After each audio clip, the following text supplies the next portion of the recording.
بسم اللہ الرحمن الرحیم، الحمد للہ والصلاۃ والسلام علی رسول اللہ وبعد۔ جزاک اللہ خیر بھائیو، آپ کا دوبارہ پوڈ کاسٹ پہ اور اس شو میں آنے کے۔ ہم نے لاسٹ ٹائم اپنے ڈسکشن میں بات کی تھی میوزیکل انسٹرومنٹس کے حوالے سے، اور ہم نے اس کے ساتھ ساتھ کچھ ٹرمینالوجیز کی وضاحت کی تھی، اور میں چاہوں گا ان بھائیوں اور بہنوں سے جنہوں نے اس ایپیسوڈ کو نہیں دیکھا پہلے وہ ایپیسوڈ ضرور دیکھ لیں، کیونکہ بہت سی چیزیں شاید ہم اس میں زیادہ ڈسکس نہ کریں، ہم اشارہ کر لیں، because we have already discuss in detail, اور ایک الحمدللہ ہم نے ایک پوائنٹ، ایک نیریٹو جو ہے ہم نے اسٹیبلش کیا اس کے اندر۔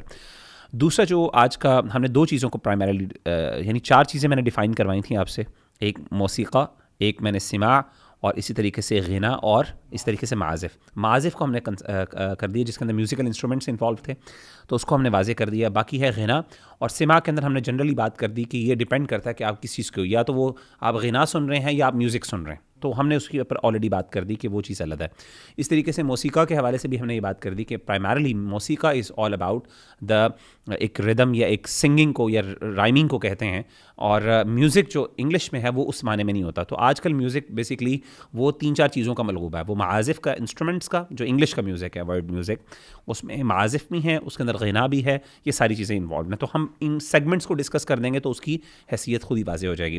تو آج انشاءاللہ ابھی میں اس ایپیسوڈ میں چاہتا ہوں کہ ہم ڈسکس کریں پرائمرلی اباؤٹ غنا۔ سب سے پہلے میں جو سوال کرنا چاہوں گا وہ میں کروں گا عبداللہ بھائی آپ سے انشاءاللہ۔ وہ سوال یہ ہے کہ غنا کی تعریف ہو چکی، anything that is louder in voice, اور ایک سنگنگ، ٹھیک ہے، یا رائمنگ۔ یہ بتائیے کہ غنا کے کچھ ٹائپس ہیں، کیا کیا ٹائپس ہیں، اقسام ہیں، کیونکہ اس کے متعلق جو ہے پھر، اور کیا اس کی یعنی اس کی جو ہے وہ ٹائپس کیا ہیں، ان کی شرعی حکم کیا ہے انشاءاللہ۔ تو اس کے بعد میں شرعی حکم آپ بتا دیں، باقی پھر میں سیف اللہ بھائی آپ سے کہوں گا کہ آپ اس بارے میں احادیث ہمیں بتائیں، شرعی حکم کی کیا کیا یعنی کیا بنیاد ہے، اور کیا وہ کن چیزوں پہ بیس کرتا ہے۔ جزاک اللہ۔ بارک اللہ فیکم۔ مغیرہ بھائی، یہ غنا کو الگ سے ڈسکس کرنا بہت ضروری ہے۔ اس کی وجہ یہ ہے کہ ہمارے یہاں پر نا ایک عام انڈرسٹینڈنگ ہے، حتیٰ کہ پریکٹسنگ جو لوگ ہیں ان کے اندر بھی، وہ یہ سمجھتے ہیں کہ میوزیکل انسٹرومنٹس حرام ہیں اور اس کے علاوہ جو کچھ ہے وہ حلال ہے، ٹھیک ہے۔ حالانکہ معاملہ بالکل اس طرح نہیں ہے، اس میں کچھ تفصیل ہے۔ غنا کی تعریف تو سیف اللہ بھائی نے پچھلی مجلس کے اندر کی تھی۔ غنا مختلف طرح کا ہے، یعنی کہ غنا بعض ایسا ہے جو کہ مباح ہے، جو کہ پرمیزیبل ہے، جس کے اندر کوئی مسئلہ نہیں ہے، اور بعض ایسا غنا ہے جو کہ حرام ہے، ٹھیک ہے۔ ابھی ہم میوزیکل انسٹرومنٹس کی بات نہیں کر رہے، ہم غنا کی بات کر رہے ہیں، صرف آواز جو انسان جو آواز نکالتا۔ اب جو مباح ہے غنا وہ کون سا ہے؟ وہ ایک تو وہ ہے جو کہ چھوٹی بچیاں عید کے موقع پر یا شادی کے موقع پر یا کسی خوشی کے موقع پر جو ہے وہ کچھ پڑھتی ہیں، اور وہ اس خاص جو گائکی کے قواعد اور جو اس کے ضوابط ہیں اس کے مطابق نہیں ہوتا، بلکہ وہ بلا تکلف ہوتا ہے، بالکل تکلف نہیں ہوتا، تکلف کے بغیر، اور فارمیلٹیز نہیں، مطلب وہ یہ نہیں ہے کہ وہ ان ضوابط کے مطابق وہ پڑھیں، نہیں، ایسا نہیں ہوتا۔ اسی طرح پروفیشنلی نہیں، بلکہ اس طرح گانا کسی چیز کو پڑھنا۔ ایک ہوتا ہے جو کہ اس کو خدا یا نصب کہتے ہیں عربی زبان کے اندر، وہ یہ ہوتا ہے کہ عرب کے ہاں یہ چیز رائج تھی، اور اللہ کے نبی علیہ الصلوۃ والسلام نے بھی جو ہے ان کے ساتھ بھی اس چیز کا تذکرہ موجود ہے کہ جب وہ سفر کرتے تھے تو کوئی ایک ایسا بندہ ہوتا تھا جو کہ کچھ جو ہے وہ نظم پڑھتا تھا یا کوئی چیز جو ہے وہ گاتا تھا، اور اس سے اثر یہ ہوتا تھا کہ جو اونٹ جو ہے نا وہ بالکل مست ہو جاتے تھے، اور وہ جو ہے وہ پھر لمبی لمبی مسافت اور لمبے لمبے جو سفر ہوتے تھے ان کو طے کرتے۔ اس کو خدا کہتے ہیں۔ یہ وہ غنا ہے جو کہ بالکل مباح ہے، اور اس کے اندر علماء کا کوئی اختلاف نہیں ہے کہ یہ حلال ہے، یہ مباح ہے، احادیث کے اندر صراحتاً موجود ہے۔ بالکل اسی طرح بعض دفعہ یہ ہوتا ہے کہ کوئی مشقت والا کام جب کیا جا رہا ہوتا ہے، اس موقع پہ لوگ مل کر کچھ پڑھتے ہیں، اور اس سے اس کام کی جو ایک مشقت ہوتی ہے وہ ہلکی ہو جاتی ہے۔ جس طرح کہ خندق کھودنے کے موقع پہ اللہ کے نبی علیہ الصلوۃ والسلام اور صحابہ جو ہے وہ مل کر صحابہ پڑھتے تھے، نحن الذین بایعوا محمد علی الجہاد ما بقینا ابدا، اور اللہ کے نبی علیہ الصلوۃ والسلام کہتے تھے کہ اللہم لا عیش الا عیش الآخرہ فانصر الانصار والمہاجرہ۔ تو یہ بھی بالکل اس میں کوئی حرج نہیں ہے۔ اسی طرح جنگ کے موقع پہ جو مجاہدین ہیں، جنگ لڑنے والے ہیں، وہ اس موقع پہ کچھ اشعار پڑھتے ہیں، رجزیہ اشعار ہوتے ہیں جن کے اندر جہاد اور جنت کا شوق اور وغیرہ اس طرح کی چیزیں جو ہیں وہ پڑھی جاتی ہیں۔ یہ بھی وہ غنا ہے جس میں کوئی حرج نہیں۔ اسی طرح بالکل اگر کوئی شخص جو ہے وہ کوئی معزز شخص جو ہے وہ آتا ہے باہر سے کسی جگہ سے، تو اس کے استقبال کے موقع پہ، اور یہ عرب کے اندر ابھی بھی رائج ہے، موجود ہے جی، کہ وہ کوئی مہمان جب آتا ہے یا کوئی، تو اس کے استقبال کے لیے جو ہے وہ اشعار پڑھتے ہیں۔ اور یہ اچھا، یہ جو غنا کی اقسام ہیں ان کے مباح ہونے میں، ان کے جائز ہونے میں کوئی اختلاف نہیں. ابن عبد البر رحمہ اللہ فرماتے ہیں کہ ھذا الباب من الغنا، غنا کی یہ قسمیں الذی اجازہ العلماء، یہ وہ ہیں جن کی علماء نے اجازت دی ہے. ووردت الآثار عن السلف باجازتہ، اور سلف کے جو آثار ہیں وہ اس غنا کی اجازت کے بارے میں وارد ہوئے ہیں. وہی یسمى غناء الرکبان و غناء النصب والہدی، یہ ہے جس کو غناء الرکبان کہتے ہیں، مطلب سفر کرتے ہوئے جو یہ پڑھا جاتا ہے، یا اس کو ہدا یا نصب کہا جاتا ہے. وہذہ الاوجہ من الغناء لا خلاف فی جوازها بین العلماء، یہ جو غنا کی قسمیں ہیں ان کے جواز میں، ان کے مباح ہونے میں، پرمیزیبل ہونے میں ان کے علماء کے درمیان کوئی اختلاف نہیں. لیکن غنا کی ایک دوسری قسم وہ ہے جس کو ہم الغناء المحرم کہتے ہیں، وہ غنا جو کہ حرام، ٹھیک ہے. وہ غنا وہ ہوتا ہے جو کہ خاص ان قواعد و ضوابط کے مطابق، بالکل، جو کہ فن گلوکاری ہے، فن گائکی ہے، اس کے جو قواعد اور ضوابط ہیں ان کے مطابق جو آواز کا اتار چڑھاؤ اور آواز کا لمبا اور چھوٹا کرنا، اس کے پراپر پورے جو ہے نا وہ اس کے اصول ہیں، کیونکہ یہ پراپر ایک فن ہے. اس کے مطابق جو گائکی کی جاتی ہے اس کے بارے میں علماء کے اقوال ہیں، جن کو علماء نے کہیں پر جو ہے وہ کراہت کا لفظ استعمال کیا، کیونکہ جو متقدمین ہیں ان کے ہاں کراہت بھی تحریم کے معنی میں استعمال ہوتی ہے. بالکل. اور اس کو جو ہے وہ حتیٰ کہ اس طریقے سے علماء نے قرآن اور اذان کو پڑھنے کو بھی ناپسند کیا. حتیٰ کہ بعض علماء نے یہ کہا ہے اگر کوئی شخص اس طرح اذان دیتا ہے تو یہ اس کی اذان باطل ہے، یعنی کہ وہ اذان دوبارہ دے گا. اگر کوئی خاص سر میں اور باقاعدہ جو اہل فن جو کرتے ہیں، بعض قراء ہیں، معروف قراء آج کل بہت زیادہ سنے جاتے ہیں، ٹھیک ہے، اگر آپ ان کی تلاوت سنیں تو بالکل ایسے لگتا ہے کہ آپ کوئی موسیقی جو ہے وہ سن رہے ہیں، ٹھیک ہے. تو یہ اس طرح قرآن پڑھنا، یہ علماء نے اس کو بہت سختی سے ناپسند کیا ہے، حتیٰ کہ علماء القراءات والتجوید نے بھی اس پہ وہ اس کو ناپسند کرتے ہیں. بالکل. اچھا، یہ تو ہو گیا الغناء المحرم. ابھی دیکھیے، ابھی یہ اس میں کسی قسم کے میوزیکل انسٹرومنٹس کی بات نہیں ہو رہی. اچھا، یہاں پر آواز کے اتار چڑھاؤ کی، یہاں پر آواز کے اتار چڑھاؤ اور خاص اس قواعد و ضوابط کے مطابق آواز کو نکالنا. اب یہاں پر جو ہے وہ اس کے اندر وہ چیزیں بھی آ جاتی ہیں جو کہ آواز منہ سے مختلف موسیقی کے آلات کی آوازیں نکالی جاتی ہیں. اور جب آپ بیٹ باکسنگ یا ووکلز کہتے ہیں، اچھا، کسی کو اگر ہم تنبیہ کرتے ہیں تو وہ فوراً کیا بات کہتے ہیں، وہ یہ کہتے ہیں کہ نہیں، یہ تو کسی میوزیکل انسٹرومنٹ کا استعمال اس میں نہیں ہے. اب کیونکہ پیچھے ذہن کے اندر یہ بات موجود ہے کہ حرام تو میوزیکل انسٹرومنٹس ہیں، حالانکہ معازف کی حرمت ایک الگ چیز ہے، غنا کی حرمت ایک الگ چیز ہے. جی بالکل، ٹھیک ہے، یہ فرق ہوگا. اچھا، اب یہ جو الغناء المحرم ہے اس کی حرمت اور بڑھ جاتی ہے اگر اس کے اندر معازف بھی شامل ہو جائے. بالکل. مطلب ایک تو یہ کہ غنا محرم، غنا یہ والا وہ ہے جو کہ اجازت نہیں ہے اس کی، اس میں میوزیکل انسٹرومنٹس بھی ایڈ ہو گئے، اس کی حرمت اور بڑھ گئی. ٹھیک ہے.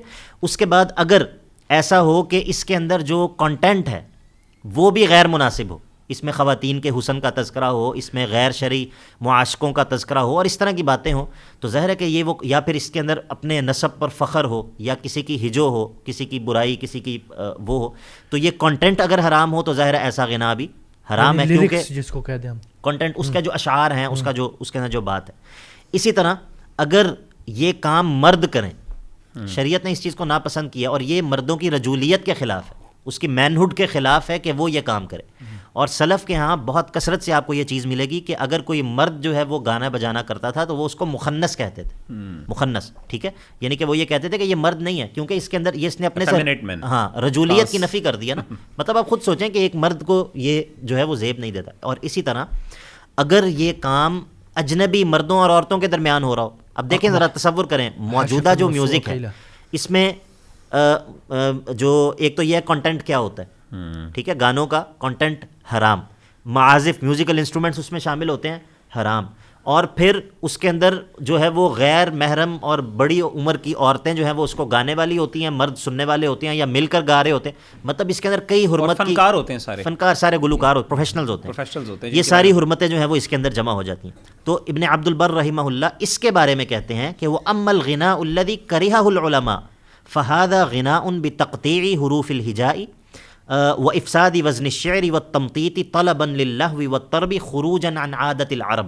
یعنی کہ یہ وہ غنا ہے جس کو علماء حرمت کا کہتے ہیں یا اس کے بارے میں کراہت کی بات کرتے ہیں. یہ وہ ہے جو کہ اس پروفیشنل انداز سے کسی چیز کو گایا جاتا ہے، اور یہ ایسا نہیں تھا، اور یہ عرب کے ہاں یہ چیز موجود نہیں تھی، جس کے بارے میں اگر ہمیں کوئی نہ کوئی مل جاتی ہے کہ اللہ کے رسول، یعنی ظلم اور زیادتی یہ ہے کہ آپ وہ غنا کا لفظ استعمال کریں جی اور آپ ان ساری چیزوں کو مراد لے کے جسٹیفائی کر دیں کہ جی دیکھیں اللہ کے رسول کے دور میں بھی تو بچیاں جو تھیں وہ گا رہی تھیں تو یہ کنسرٹ جو ہے وہ ٹھیک ہے.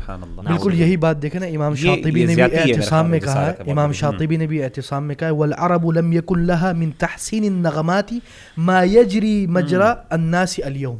یعنی جو لوگ آج کل جس انداز میں کی بات کر رہے ہیں امام شاطبی, ہاں کہ اس وقت آج تو بہت دیکھیں نا, تو اب وہ کہہ رہے کہ یہ جو انداز اتار چڑھاؤ آواز میں ہے یہ رسول اللہ صلی اللہ علیہ وسلم کے زمانے میں نہیں تھی, جو ان کے زمانے تھی وہ نیچرل تھی. یعنی وہ اگر آج کل اس دور کا وہ اگر ہم غنا لے لیں جس پر ایون تنقید موجود ہے, اس پہ بھی تنقید موجود ہے, اگر وہ آج لے لیں تو اس کو تو ہم سمجھیں گے یار یہ تو بڑا پاکیزہ چیز ہے اور بڑی صاف ستھری چیز ہے. صحیح بات ہے, بالکل ایسے. لیکن ہمارا امام شافعی نے جو تغبیر کی مذمت کی ہے نا, وہ تغبیر یہ تھی کہ وہ لکڑی کو لے کر کسی چیز کے اوپر بجاتے تھے اور ساتھ وہ زہد والے اشعار پڑھتے تھے. زہد والے یعنی کہ بالکل, اور بولتے ہیں یفعلہ, اور یہاں پہ تو اللہ ایسی نہیں. امام شافعی نے جو بات کہی ہے, انہوں نے کہا کہ خلفت فی البغداد شیئا احدثته الزنادقہ یسمونہ التغبیر.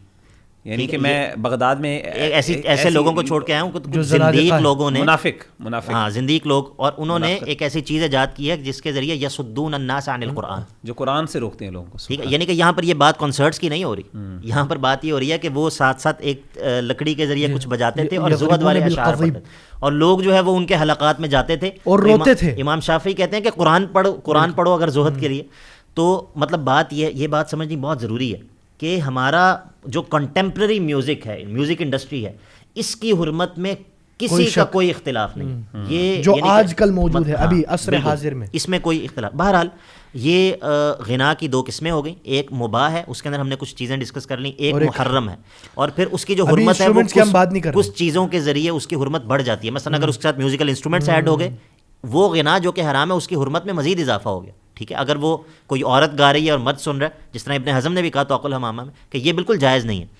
تو یہ قاضی الطبری رحمہ اللہ جو ہے نا, وہ یہ کہتے ہیں اس غنا کے بارے میں جو محرم ہے کہ اجمع علماء الامصار علی کراہۃ الغناء والمنع منہ انما فارق الجماعۃ هذان الرجلان عبید اللہ و ابراہیم. یہ دو لوگ ہیں جنہوں نے اس بات سے اختلاف کیا, یعنی کہ ابتدائی دور میں صرف دو ایسے لوگ تھے جنہوں نے اس مسئلے سے اختلاف کیا, باقی تمام علاقوں کے اندر جتنے علماء تھے غنا کے بارے میں بات, غنا کے بارے میں معازف کی بات ہی نہیں ہو رہی. یعنی یہ بھی ایک اونلی آواز کے اتراؤ چڑھاؤ کے ساتھ جو عبداللہ بھائی, یہ جو قاضی تبریزی طبری جو ہیں, قاضی طبری جو ہیں رحمہ اللہ, آپ نے ان کی ابھی بات مکمل کرنی ہے, ذرا میں اس کو وضاحت کر لوں. میں جس سے ایک پوائنٹ ایڈ کرنا چاہ رہا ہوں کہ یاد رکھیں کہ ہم جن علماء کی پرمیزیبلٹی کی بات کریں نا, انہوں نے کچھ نہ کچھ اجازت دی ہے, وہ غنا کے مسئلے میں بات ہو رہی ہے, معازف کے بارے میں ان کی رائے نہیں ہو رہی ہے, کیونکہ ہم نے بھی پہلے ڈیفینیشن بتا دی تھی نا, وہ ساتھ لے کے چلے بھی, کیونکہ معازف از ڈفرنٹ. بالکل, تو یہاں پہ انہوں نے اختلاف کیا اور اس پہ بھی قاضی طبری جو ہیں رحمہ اللہ وہ باقاعدہ ان پہ کرٹیک کر رہے ہیں بالکل کہ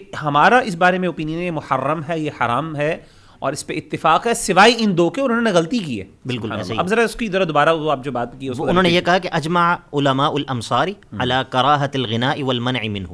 جتنے بھی الامصار یعنی کہ جتنے بھی علاقوں کے علماء ہیں, سارے علاقے وہ سب اس بات پر متفق ہیں, اجماع ہے, اجماع ہو گیا نا, علی کراہۃ الغناء والمنع منہ, کہ وہ اس کو ناپسند کرتے ہیں اور اس سے روکتے ہیں سوائے دو کے.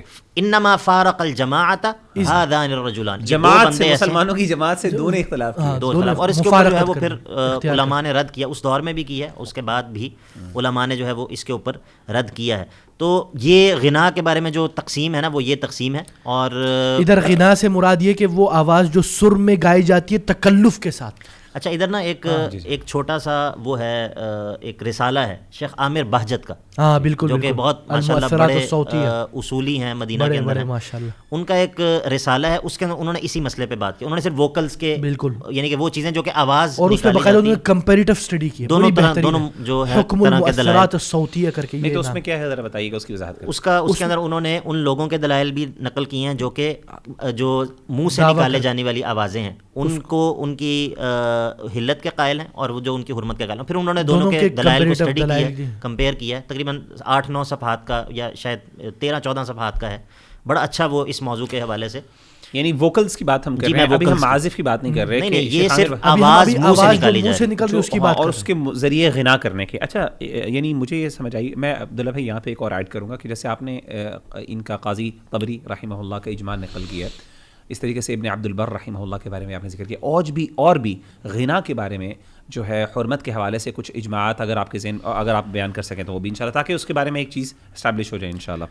اس کے بارے میں بعض تو ایسے اجماعات ہیں جو کہ ہم نے پہلے معازف کے بارے میں جو اجماعات نقل کیے ہیں نا, ان میں سے کئی ایسے ہیں جو کہ غنا کے بارے میں بھی ہیں. جی, یعنی کہ وہ علماء جب اس چیز کو دیکھیں, ہم تو اس کو اکیڈیمکلی ڈسکس کر رہے ہیں, اسی لیے ہم دونوں چیزوں کو الگ الگ ذکر کر رہے ہیں, لیکن اکثر علماء جب معازف کے اوپر بات کرتے ہیں تو ساتھ جو ہے وہ غنا کی بات بھی کرتے ہیں. ٹھیک ہے, ٹھیک ہے. تو یہ مطلب اس کے لیے الگ سے بھی ایکسپلیسٹلی بھی آپ کو اس کے اوپر جو ہے وہ اجماعات مل جائیں گے, صحابہ کے اقوال وغیرہ بعض چیزیں آپ کو مل جائیں گی, لیکن جو معازف کے بارے میں اجماعات نقل ہوئے ہیں وہ اس کے بارے میں بھی ہیں. ٹھیک ہے, اس غنا مثلا امام آجوری نے یعنی جو چوتھے سینچری کے, انہوں نے اجماع نقل کیا اسی پہ ابو طیب الطبری اور ابن عبد البر نے 5th سینچری میں, اور اسی طرح ابن قدامہ المقدسی اور ابو القاسم الدولعی اور ابن صلاح القرطبی, العز ابن عبد السلام, شیخ الاسلام ابن تیمیہ, امام سبکی, امام ابن رجب, ابن القیم, ابن المفلح, ان سب نے اجماع نقل کیا اس غنا پہ. یہ مغیرہ بھائی ایک بات بڑی سمجھنے والی ہے, وہ یہ ہے کہ جب علماء اس غنا کی بات کرتے ہیں نا تو وہ کس کانٹیکسٹ میں بات کر رہے ہوتے ہیں. وہ فساق و فجار کی جو مجلسیں ہیں یا پروفیشنل گانے والے اس کانٹیکسٹ میں بات نہیں کر رہے ہوتے. اصل میں وہ بات کر رہے ہوتے ہیں وہ صوفیاء کے ہاں جو ایک سماع کا تصور ہے, وہ جو ایک پورا محفل سماع کا انعقاد ہوتا ہے, زہد کے بارے میں, اس میں وہ جو ہے وہ اللہ کی محبت پہ یا اس طرح کی چیزیں گاتے ہیں. جب علماء غنا کی بات, مطلب یہ ان کے ہاں سرے سے سوال ہی نہیں تھا کہ مسلمان کبھی یہ بھی آپ سے پوچھ سکتا ہے کہ کیا کنسرٹ جو ہے وہ یا یہ اس طرح کا جو تصور مطلب یہ اس کا سوال ہی پیدا نہیں ہوتا نا. مطلب کہ بندہ یہ پوچھے کہ مطلب یہ ایک ایسی چیز ہے جس کی حرمت بدیہی ہے, واضح ہے بالکل. تو بالکل وہ میں یہ بتانا چاہ رہا ہوں کہ وہ صوفیاء کا جو سماع ہے اس کے کانٹیکسٹ میں یہ بات ہوتی ہے غنا کے علماء کے ہاں. اچھا, میں ایک انٹرسٹنگ بات آپ بھائیوں کو بتاؤں کہ یہ جو اجماع کے غنا کے بارے میں جو آپ نے باتیں بیان کی ہیں, اس غنا کے بارے میں صرف اہل سنت کے علماء کا اجماع نہیں ہے, بلکہ انٹرسٹنگ بات بتاؤں, شیعہ جو ہیں, بالکل اہل تشیع جو ہیں, ان کی بھی رائے ہے. میرے سامنے ایک ہیں آیت اللہ ہیں ناصر مکارم شیرازی, اچھا, ان کی یہ رائے ہے, میں آپ کو سامنے, ان کا باقاعدہ آرٹیکل ہے اس پہ ڈیٹیل میں, ان کی میں آپ کو کنکلوژن میں سارے دلائل ذکر کی ہیں شیعہ کتب سے بھی اور اہل سنت کی کتب سے بھی, اور وہ ان کی طرح اسٹیٹمنٹ سنیے, وہ کہتے ہیں. اور انٹرسٹنگ بات یہ ہے کہ جن دلائل کو اہل سنت نے ذکر کیا, جو میں آپ کی طرف انشاءاللہ آؤں گا کہ وہ آیات جن کی تشریح کے اندر, اور انہوں نے بھی وہی تفسیریں ذکر کی ہیں. وہ کہتے ہیں لا شک فی ان الغناء بصورت اجمالیۃ حرام علی المشہور بین علماء الشیعہ وتصل هذه الشہرہ الى حد الاجماع. یہ ان کا کال کہ انہوں نے کہا کہ اس میں کوئی شک نہیں کہ اجمالی طور پہ اوور آل غنا کے بارے میں جو ہے وہ علماء شیعہ کے اندر معروف یہی ہے کہ یہ حرام ہے. بالکل. اور کہتے ہیں کہ یہ شہرت اس کی, یعنی یہ اوپینین اتنا کامن ہے, اتنا مین اسٹریم ہے کہ تصل الی حد الاجماع, کہ یہ اجماع کے لیول تک پہنچ جاتی ہے بات, کنسنسس. یہ شیعہ کی بات کر رہے ہیں. اور پھر وہ کیا کہتے ہیں, وہ کہتے ہیں ان کی جو کتاب, یہ بیسکلی وہ کہتے ہیں ففی حدیث عن امام صادق, امام جعفر صادق کے بارے میں, وہ یہ جو آیت ہے نا وجتنبوا قول الزور, جو سورہ حج کے اندر ذکر ہے, جو کہ ایک انشاءاللہ آپ بھی ذکر کریں گے انشاءاللہ آگے چل کے, کہ وہ کہتے ہیں کہ یہ جو ہے نا کہ اللہ تعالیٰ نے منع کیا کہ سورہ حج میں کہ قول الزور جو ہے اس سے بچو. وہ کہتے ہیں قول الزور الغنا, یہ غنا ہے. اور انٹرسٹنگ, میں آپ کو ایک اور یہاں پہ چھوٹا سا ایڈ کرنا چاہوں گا. امام ابن قیم رحمہ اللہ تعالی عنہ کا خاص طور پہ, ابن قیم رحمہ اللہ تعالی عنہ اس حوالے سے بیان کرتے ہیں, یعنی یہ جو اجماع کے حوالے سے, یعنی غنا کے بارے میں, وہ کہتے ہیں الاحادیث الواردہ فی ذم الغنا وتحریمہ متواترہ. اللہ, وہ کہتے ہیں کہ غنا کے, اب ہم بات صرف غنا کی کر رہے ہیں جنرلی, وہ غنا جو آپ نے کہا نا محرمہ, انہوں نے کہا کہ اس کی یعنی اس کی مذمت میں جو احادیث وارد ہوئی ہیں وہ اس کی حرمت کی وہ تواتر کے درجے میں. وہ کہتے ہیں وعدد رواتها 13 صحابیا, کہتے ہیں 13 صحابی جو ہیں انہوں نے اس کو روایت کیا ہے. ان میں نام لکھتے ہیں ابو مالک الاشعری, سہل بن سعد, عمران بن حسین, عبداللہ بن عمر, عبداللہ بن عباس, ابو ہریرہ, ابو امامہ الباہلی, سیدہ عائشہ, وعلی بن ابی طالب, وانس بن مالک, عبد الرحمن بن ثابت, غازی بن ربیعہ, وعبداللہ بن عمر.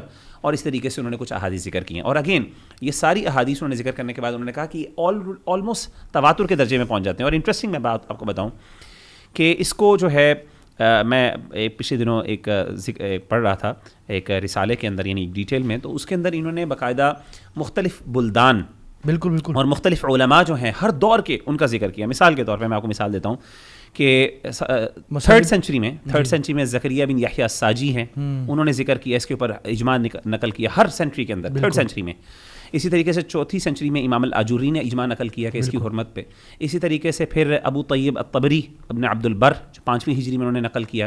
اسی طریقے سے ابن قدامہ ابو القاسم اور اس طریقے سے جو شافعی اور اس طریقے سے ایک اور ابو القاسم الدولعی الشامی الشافعی، یہ 6th سینچری میں 6th سینچری میں انہوں نے نقل کیا اجماع. پھر ابن صلاح قرطبی اور عز بن عبد السلام نے 7ویں سینچری کے اندر. پھر ابن تیمیہ نے، سبکی نے، ابن رجب، ابن قیم، ابن مفلح نے وغیرہم جو 8ویں صدی ہجری میں. اسی طریقے سے عراقی نے اور بزازی حنفی نے 9ویں صدی ہجری میں. اسی طریقے سے ابن حجر ہیثمی نے 10ویں صدی ہجری میں.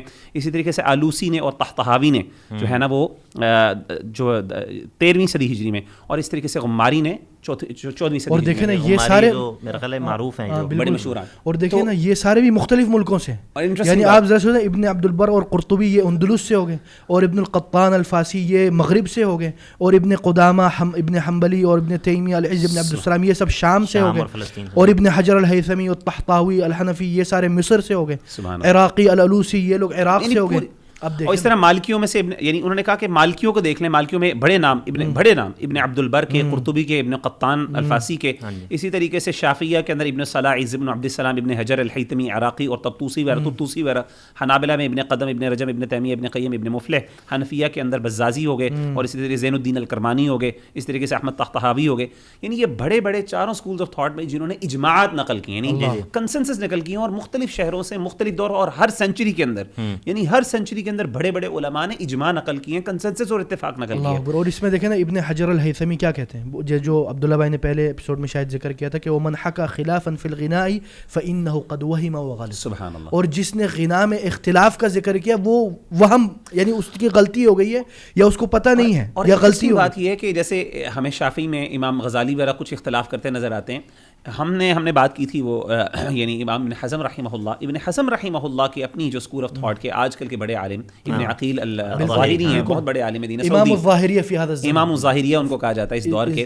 انہوں نے امام ابن حزم رحمہ اللہ سے اختلاف کیا، اور انہوں نے بھی کہا کہ یہاں پہ ابن حزم کو غلطی لگی. یعنی امام ظاہریوں کے اندر بھی یعنی انہوں نے رجوع کیا ہے، یعنی وہ شروع میں ابن حزم کے اس کے قائل تھے، اور وہ خود سنتے نہیں بلکہ گاتے بھی تھے. سبحان اللہ. یہ نہیں باقاعدہ، بلکہ پھر شیخ بن باز کے پاس جاتے تھے اور شیخ بن باز ان کو نصیحت کرتے تو توبہ کر کے آ جاتے، پھر دوبارہ کرتے. پھر آخر میں انہوں نے بولا میں نے عمر لگا دی اس میں، آخر میں اس نتیجے پہ پہنچا ہوں کہ قرآن یعنی یہ جو غنا ہے نا یہ حرام ہے، اور قرآن کے ساتھ اس کو ہم نہیں لے کے چل سکتے. اور وہ روئے ہیں، ان کی پوری ایک کیسٹ ہے اس پہ، لیکچر پرانے زمانے کی. ابھی تو تقریباً ان کی عمر 95 92 چل رہی ہے. اچھا، میں سیف اللہ بھائی یہاں پہ آؤں گا آپ کی طرف انشاءاللہ. میں چاہتا ہوں کہ 2 چیزیں اب ہم انشاءاللہ ڈسکس کریں گے اور اس کو ریپ اپ کریں گے، اس چیز کو، اس ٹاپک کو. ماشاءاللہ کافی اس میں دلائل اور امت کی ہم نے ایک مین اسٹریم اوپینین ہم نے واضح کر دیا. میں چاہتا ہوں کہ یہ جو ہم نے اجماعات نقل کی ہیں غنا کے حوالے سے جنرلی، تو میں چاہتا ہوں کہ بنیادی کچھ اہم ایویڈنسز، ظاہر ڈیٹیلس بہت سے علماء نے ایویڈنسز ذکر کیے ہیں، قرآن و سنت میں جو دلائل ہیں غنا کی حرمت کے خاص طور پہ، وہ ہمارے سامنے ذکر کریں. اور پھر میں عبداللہ بھائی آپ کی طرف آؤں گا. کچھ ان جو ہے نا جو ایویڈنسز ہیں ان کے بارے میں کچھ لوگوں نے کچھ کنسرنز ریز کیے ہیں، انشاءاللہ وہ آپ کلیریفائی کیجیے گا. اس کے ساتھ ساتھ جو سیف اللہ بھائی جو دلائل دیں گے اس میں آپ کی طرف سے بھی کوئی ویلیوڈیشن ہو تو ضرور کیجیے گا انشاءاللہ. جی بسم اللہ. دیکھیں الحمدللہ اگر آپ غور سے دیکھیں، جو بندہ قرآن کو تدبر و تفکر سے پڑھے اور احادیث نبویہ کے اوپر غور و فکر کرے تو وہ اس نتیجے پہ پہنچتا ہے کہ بہت سی قرآنی آیات ہیں اس پہ اور احادیث ہیں اور فہم سلف ہے. مثلا جو سب سے پہلی ہم قرآن سے آیت لے لیتے ہیں جس میں اللہ تعالیٰ فرماتے ہیں، سورہ لقمان کی آیت نمبر 6 ہے کہ وَمِنَ النَّاسِ مَن يَشْتَرِي لَهْوَ الْحَدِيثِ لِيُضِلَّ عَن سَبِيلِ اللَّهِ. یعنی بعض لوگ ہیں جو لہو حدیث کو خریدتے ہیں تاکہ وہ اللہ کی راہ سے بھٹک جائے. اب اس قرآنی آیت کی تفسیر میں ہمیں جانا چاہیے کہ اس کے بارے میں سلف اور صحابہ نے کیا سمجھا اس سے. تو حضرت عبداللہ ابن مسعود رضی اللہ عنہ کے بارے میں باقاعدہ یعنی یہ روایت موجود ہے. ابن جریر الطبری اور امام بیہقی نے فی اپنی سنن میں اس کا ذکر کیا ہے اور قسم کھاتے ہیں. آپ ذرا سوچیں نا، عبداللہ ابن مسعود مفسر القرآن و ترجمان القرآن، وہ کیا کہتے ہیں واللہ الذی لا الہ الا ہو، یعنی قسم کھا رہے ہیں ان لہو الحدیث لہو الغنا. یہ جو لہو الحدیث ادھر ذکر کیا گیا وہ غنا ہے. صرف ایک بار نہیں کہا، 3 بار یہی جملہ دوہرایا. اور ہم یہ واضح کر رہے ہیں یہاں پہ غنا سے مراد وہ والا غنا جو محرمہ ہے، جس کے بارے میں ہم نے وضاحت کر دی ہے. یہاں پہ ہم کوئی بندہ یہ نہ سمجھے کہ جی وہ تو پھر فلاں نے تو غنا کی اجازت دی ہے، وہ غنا دوسرا ہے، اس کی ہم نے آلریڈی کیٹیگرائزیشن کر دی ہے. یہ ذہن میں رکھے کیونکہ بندہ خلط کر لیتا ہے. یہ وہ غنا ہے جس کے اندر محرم چیزیں، حرام چیزیں شامل ہیں، اور خاص طور پہ وہ چیزیں جس میں میوزیکل انسٹرومنٹس بھی بائی ڈیفالٹ شامل ہو جاتے ہیں. اور دیکھیں ابن مسعود رضی اللہ عنہ یعنی صحابہ میں نا تفسیر میں سب سے بڑے عالم ہیں, ٹھیک ہے نا. اور حتیٰ کہ امام یعنی مجاہد کہتے ہیں کہ میں ابن مسعود سے میں نے کئی بار قرآن دہرایا کیونکہ ان سے زیادہ میں نے عالم دیکھا ہی نہیں تفسیر میں. اور یہ بھی یاد رکھے کہ امام حاکم یعنی اپنی مستدرک میں کہتے ہیں, مستدرک الحاکم کے ابتداء میں تفسیر اصول تفسیر بیان کرتے ہیں کہ تفسیر الصحابی الذي شهد الوحی عند الشیخین یعنی البخاری والمسلم کالحدیث المسند, یعنی جو بندہ جو صحابی رسول اللہ صلی اللہ علیہ وسلم کے اوپر جب وحی نازل ہو رہی تھی اس وقت موجود تھا, تو اس کا جو حدیث جو پیش کرتا ہے وہ ایسے ہے جیسے وہ مرفوع حدیث ہے, ٹھیک ہے نا.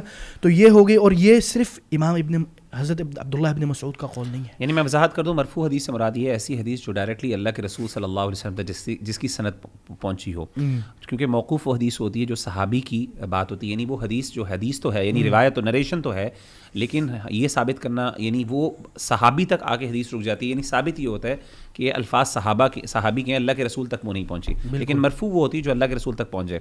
تو ڈیفینیٹلی اس کی پیچھے لاجک جو ریزن وہ جو علماء نے بیان کی وہ یہی کی, جیسے امام حاکم نے بیان کیا کہ ایک صحابی اگر کوئی ایسی بات کہتا ہے جس میں کوئی ایسی بات ہے جو وہ اپنے اجتہاد سے نہیں کر سکتا, یعنی امپاسبل ہے, جیسے وہ کوئی فیوچر کی خبر کے بارے میں بیان کرتا ہے, کوئی اسی طریقے سے اسرائیلی کوئی یا کوئی اور بات کر لیتا ہے, اسرائیلی تو نہیں کہنا چاہیے, یعنی کچھ ایسی بات کر لیتا ہے جس کا تعلق غیب کے ساتھ ہے فار ایگزامپل, تو ڈیفینیٹلی وہ اپنی طرف سے بات نہیں کر سکتا. اس نے یہ ضروری اللہ کے رسول سے سنی ہوگی, اور ضروری نہیں کہ وہ ہر بات پہ یہی کہے کہ اس آیت کے مفہوم میں اللہ کے رسول نے یہ بیان کیا, نہیں, وہ یہ کہہ رہا ہے کہ یار اللہ کی قسم اس کا مطلب یہ ہے, اور اتنے وثوق سے. اور صرف ابن مسعود نہیں ہے اس میں حضرت عبداللہ ابن عباس رضی اللہ عنہ نے بھی یہی بات کی, جیسے کہ بخاری نے ادب المفرد میں, اور ابن جریر الطبری نے یہ بات بتائی, اور ابن ابی شیبہ نے المصنف میں اس کا ذکر کیا ہے, اور اسی طرح حضرت جابر ابن عبداللہ بھی یہی کہتے ہیں, ابن عمر کا بھی یہی ہے, بالکل ابن عمر کا بھی یہی بات ہے, یہی کہتے ہیں وہ. اور اسی طرح تابعین میں بھی مجاہد ابن جبر, اور صحابہ میں بھی بہت زیادہ, بالکل مکحول, اکرمہ, عطاء الخرسانی وقتادہ وسعید بن جبیر ومیمون ابن مہران, اکثر مفسرین وہ یہ کہتے ہیں, اور وہ اکثر یہی کہتے ہیں کہ اس سے مراد غنا ہے. اور بعض علماء نے یہ تک کہا ہے کہ یہ ہو گیا صحابہ سے الاجماع السکوتی, یعنی ایک انداز میں جب ایک بات صحابہ نے سب نے مل کے کہہ دی اور اس کے اوپر ہمیں کوئی مخالفت نظر نہیں آئی, تو پھر اس کو کہا جاتا ہے الاجماع السکوتی. یعنی اکثر ہمارے یہاں مشہور یہ کہ عبداللہ بن مسعود کی تفسیر ہے صرف, نہیں صرف عبداللہ بن مسعود نہیں, کئی صحابہ ہیں اس میں, سبحان اللہ. ہاں, اور اسی طرح دیکھیں دوسری جو آیت ہے وہ ہے جیسے کہ اس آیت کے اندر جو سورہ لقمان والی آیت ہے نا, اس کے اندر ایک اور بھی دلالت, جی, اور وہ یہ ہے کہ اللہ کے اس کی دو قراءات ہیں, ایک ہے لیضل عن سبیل اللہ, ایک ہے لیضل عن سبیل اللہ, ٹھیک ہے, یہ ایک بندہ خود اللہ کے راستے سے گمراہ ہو جائے, اور ایک ہے کہ دوسروں کو, ٹھیک ہے. تو ایک تو یہ بات, دوسرا یہ کہ اولئک لهم عذاب مہین واذا تتلى علیہ آیاتنا ولى مستکبرا کأن لم يسمعها کأن فی اذنیہ وقرا فبشرہ بعذاب الیم. یہ جو وصف ہے نا, یہ جو شخص بھی جو حرام غنا ہے اس کو سننے کا عادی ہے, قرآن اس کے کانوں پر بھاری ہو جاتا ہے, اور وہ قرآن مجید جو ہے وہ اس کو, اور یہ میں یعنی کہ جتنے بھی سننے والے ہیں میں انہیں کہتا ہوں کہ آپ اس کا تجربہ کر کے دیکھ لیں, یا اگر آپ نے اس کو تجربہ کیا تو آپ نے اس بات کی تائید کریں گے. میں نے ایک شخص کو سنا تھا کہ وہ جب گانا سننے کا عادی ہو جاتا ہے تو قرآن جب چلتا ہے تو ایسا لگتا ہے جیسے اس کے دل پہ چھری پھیرا جائے. ایسے ہی ہے, بالکل ایسے ہی ہے, یعنی کہ وہ قرآن کو نہیں سن سکتا زیادہ, وہ قرآن کو زیادہ نہیں پڑھ سکتا, قرآن ثقیل ہو جاتا ہے. اس کی وجہ یہ ہوتی ہے کہ اس کا دل وہ اس چیز کے ساتھ اس کے جو ہے نا معلق ہو گیا ہوتا ہے, اس کا دل جو ہے وہ غنا کے ساتھ معلق ہو گیا ہوتا ہے اس وجہ سے. اسی لیے ابن قیم رحمہ اللہ نے جو نونیہ میں کہا ہے کہ ان اصوات الغنا والقرآن فی قلب عبد لیس یجتمعان, اس طرح کر کے کہ یہ دونوں چیزیں ایک دل کے اندر جمع نہیں ہوتی. تو یہ جو دوسری آیت ہے نا کہ کأن فی اذنیہ وقرا, کہ یہ شخص اللہ تعالیٰ کی آیات کو سننے سے جو ہے وہ, مطلب ہم یہاں پر اس بندے کی بات نہیں کر رہے کہ جو بندہ, ایک تو وہ ہے جو کہ سرے سے انکار کرتا ہے, وہ تو کافر ہے, لیکن ایک بندہ جو کہ مؤمن ہے, جو یہ سمجھتا ہے کہ یہ اللہ کی کتاب ہے, وہ بھی اگر غنا کا عادی ہے, اگر وہ بھی میوزک سننے کا عادی ہے, یا وہ بھی جو ہے وہ اس طرح خوبصورت آوازوں کو سننے کا عادی ہے, تو قرآن اس کے اوپر جو ہے وہ بھاری ہوگا. یہ تجربہ کر کے اس بات. اچھا, اس میں دوسری دلیل میں ایک وضاحت کر دوں کہ آپ نے کہا کہ جیسے کہ قرآن مجید کی پڑھنے کی ریسیٹیشن کے کچھ ویریشنز ہیں, یعنی آپ ایک ورڈ کو دوسرے انداز سے بھی پڑھ سکتے ہیں, اور یہ چیز ثابت بھی ہے, اور اس پہ امت کا اعتماد بھی ہے اور اجماع بھی ہے, اور علماء مختلف علاقوں میں ایک ورڈ کو اگر اس طرح پروناؤنس کیا جا رہا ہے, دوسری جگہ پہ کسی اور ورڈ کے ذریعے کسی اور طریقے سے پروناؤنس کیا جاتا ہے, جس کو قراءت کہتے ہیں. تو جیسے آپ نے بیان کیا کہ یہ جو قرآن, یہ جو ورڈ ہے لیضل عن سبیل اللہ اور لیضل عن سبیل اللہ, یعنی اس سے مراد یہ ہے کہ یہ اس طرح بھی پڑھا جا سکتا ہے اور یہ بھی, اور اس کا مطلب یہ نہیں ہے کہ آپ اپنی مرضی سے ڈیسائیڈ کریں گے, مطلب یہ اس کے رولز اینڈ ریگولیشنز ہیں. لیکن بہرحال کہنے کا مطلب ہے اس سے پتہ چلا کہ اس سے دونوں چیزیں ثابت ہوتی ہیں. جی دوسری ایویڈنس اس کی طرف, دوسری جو آیت ہے نا وہ سورہ نجم کی ہے 59 آیت نمبر, اس میں اللہ تعالیٰ فرماتے ہیں فمن ھذا الحدیث تعجبون, تم اس حدیث سے یا اس بات سے تعجب کرتے ہو قرآن سے, وتضحکون ولا تبکون وانتم سامدون, اور تم لوگ ہنستے اور روتے نہیں ہو اور تم لوگ سامدون ہو. اور سامدون کا کیا مطلب ہے؟ جیسے کہ عبداللہ ابن عباس رضی اللہ عنہ فرماتے ہیں, ابن جریر الطبری نے اس کی روایت کی ہے کہ وہ کہتے ہیں الصمود هو الغناء اور بالحمیریہ, یعنی یہ لغت اہل الیمن, اہل یمن کی زبان میں سمود کا مطلب ہے کہ غنا, ٹھیک ہے نا. تو اس سے پتہ چلتا ہے کہ ادھر مراد جو ہے غنا ہے. اور دیکھیں تفسیر الصحابہ ہے نا وہ بھی بڑی اہمیت کی حامل ہے. انسان اپنی طرف سے تفاسیر کرنے سے بہتر ہے کہ صحابہ کی دیکھیں نا وہ اہل لغت ہیں, پہلی بات تو یہ کہ اہل لغت ہیں, اور لغت میں وہ حجت ہے, یعنی صحابہ کی جو لغت کی انٹرپریشن ہے وہ حجت ہے لغت میں. نہیں پھر انہوں نے وحی کا نازل ہونے کا زمانہ پایا ہے, اللہ کے نبی کے ساتھ رہے ہیں, شریعت کے مزاج کو جانتے ہیں, قرآن مجید کے دلالتوں کو جانتے ہیں, یہ سب چیزیں جو ہے وہ ان کے ساتھ. اور یہ جو بات ہے نا وانتم سامدون کے بارے میں, یہ اکرمہ نے, مجاہد نے, ضحاک نے اور محمد ابن الحنفیہ انہوں نے بھی یہی اس کی تفسیر کیا سمود کی, یعنی صحابہ اور تابعین دونوں میں جو ہے وہ یہ تفسیر اس آیت کی موجود ہے. اور اسی طرح سورہ اسراء کی 64 آیت ہے جس میں اللہ تعالیٰ فرماتے ہیں کہ یعنی شیطان کہتا ہے کہ شیطان کو کہا جاتا ہے کہ وَاسْتَفْزِزْ مَنِ اسْتَطَعْتَ مِنْهُمْ بِصَوْتِكَ, یعنی آپ تم اپنے آواز سے لوگوں کو گمراہ کرو, جس کو چاہو کر کے دکھاؤ.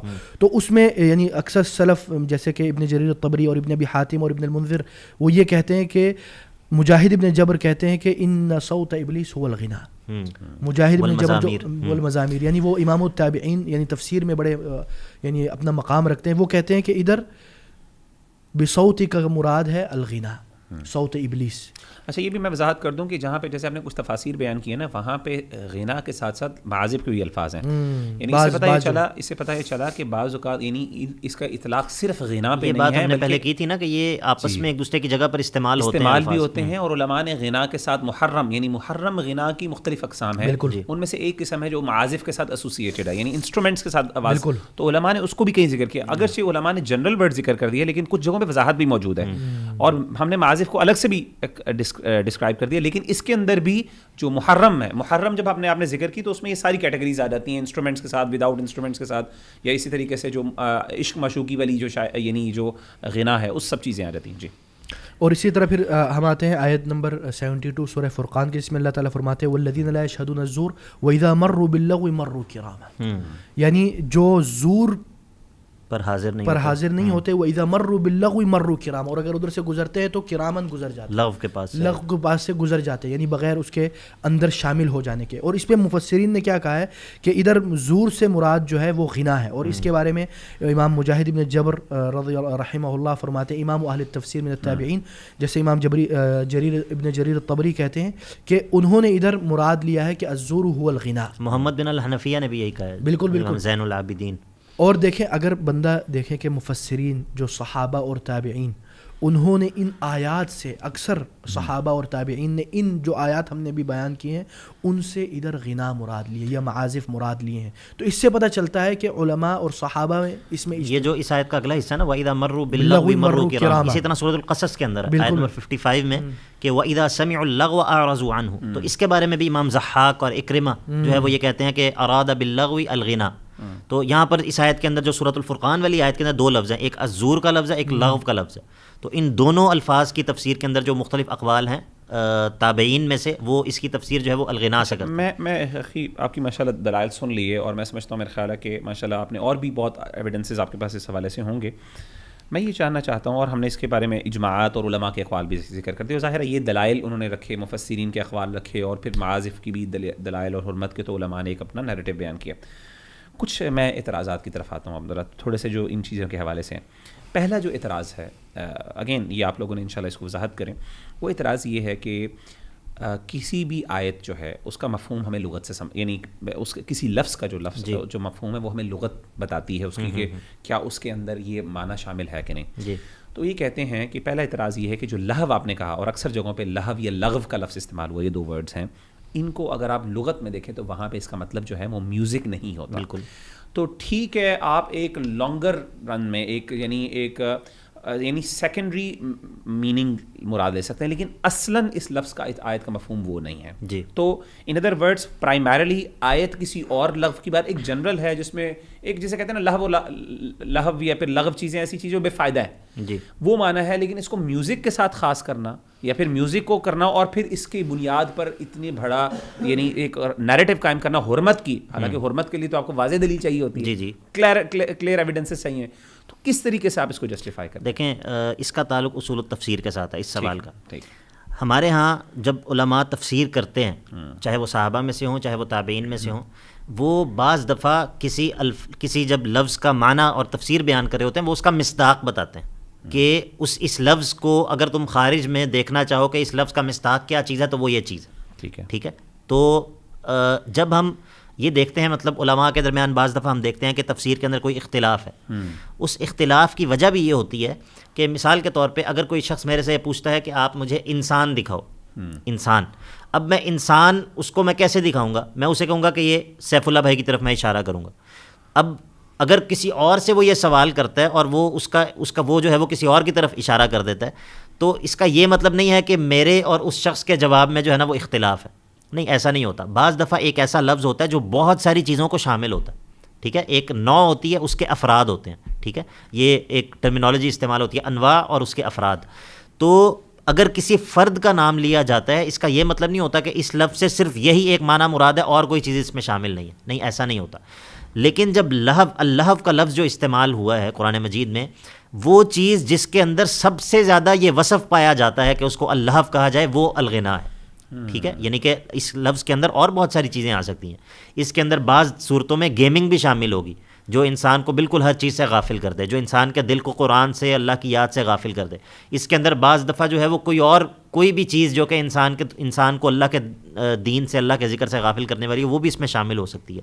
لیکن صحابہ کے نزدیک اور تابعین کے نزدیک, مفسرین کے نزدیک, وہ چیز جس میں سب سے زیادہ یہ چیز پائی جاتی ہے وہ میوزک ہے اور وہ الغنا ہے. میں اس کی پریکٹیکل مثال دیکھتا ہوں. جیسے ہم کہتے ہیں نا کہ اگر آپ نے شجاعت دیکھنی ہے تو اس شخص کو دیکھ لیں. بالکل, اس کا مطلب کہ صرف وہی شجاع ہے, یعنی اس سے مراد یہ کہ شجاعت وہ نہیں ہے, یعنی ہم یہ نہیں کہہ رہے شجاعت سے مراد ایک انسان ہے. بالکل, اس سے مراد یہ لے رہے ہیں کہ یعنی ان ادر ہمارے کہنے کا مطلب یہ ہے کہ شجاعت کا وصف اس لیول پہ اس بندے کے اندر ہے کہ یہ بندہ یعنی اب شجاعت کا علم بردار بن گیا. جی, تو جب یا اس کی ایک اور مثال جو زیادہ آسان سمجھنے کے اعتبار سے نا وہ ہے کہ اب الصراط المستقیم. اب الصراط المستقیم کیا ہے؟ میں کہتا ہوں مغیرہ بھائی الصراط المستقیم کیا ہے؟ مغیرہ بھائی کہتے ہیں یہ قرآن میں دیکھتا ہوں. نہیں, آپ مجھے کہیں گے یہ قرآن ہے. میں کہتا ہوں اسلام. حالانکہ قرآن الصراط کا معنی لغت کے اندر قرآن نہیں ہے, اور نہ ہی المستقیم کا معنی جو ہے وہ قرآن ہے. میں سیف اللہ بھائی سے پوچھتا ہوں کہ الصراط المستقیم کیا ہے, یہ کہتے ہیں اس سے مراد ہے سنت کی اتباع.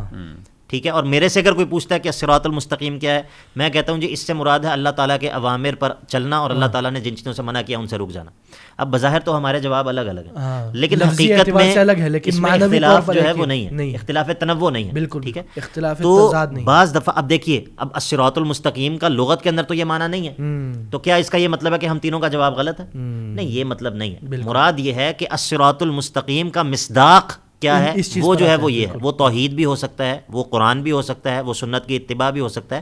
تو اصل میں اگرچہ یہ الگ الگ الفاظ ہیں لیکن ان سے جو بات جو ثابت ہو رہی ہے وہ ایک ہی بات. یعنی ان ادر ورڈز ان صحابہ نے جب یہ آیت مفہوم یہ پڑھی, اور ظاہر ہے ان صحابہ کی تربیت اللہ کے رسول نے کی تھی, اور اللہ کے رسول کی زندگی ان کے سامنے تھی, یہ دلائل سامنے تھے, آپ صلی اللہ علیہ وسلم کی معازف سے اور غنا سے ناپسندیدگی ان کے سامنے تھی, اور انہوں نے یعنی انہوں نے دیکھا کہ یہ جو لغو اور لہو ہے, یہ جو اس کی کیریکٹرسٹک ہے, اگر یہ ہمیں کسی فرد کسی چیز کے اندر نظر آتی ہے, کسی عمل کے اندر سب سے زیادہ نظر آتی ہے نا, وہ غنا میں آتی ہے. غنا میں کہہ دیا کہ اس کا مطلب ہی غنا ہے, یعنی باقی چیزیں تو ہے ہی ہیں, باقی چیزوں کے اندر بھی باقی چیزیں بھی اگر ان کے اندر یہ وصف پایا جائے وہ اس میں شامل ہو جائیں, لیکن اصلاً یعنی لیکن اس سے غنا جو ہے وہ اس سے نکل نہیں سکتا.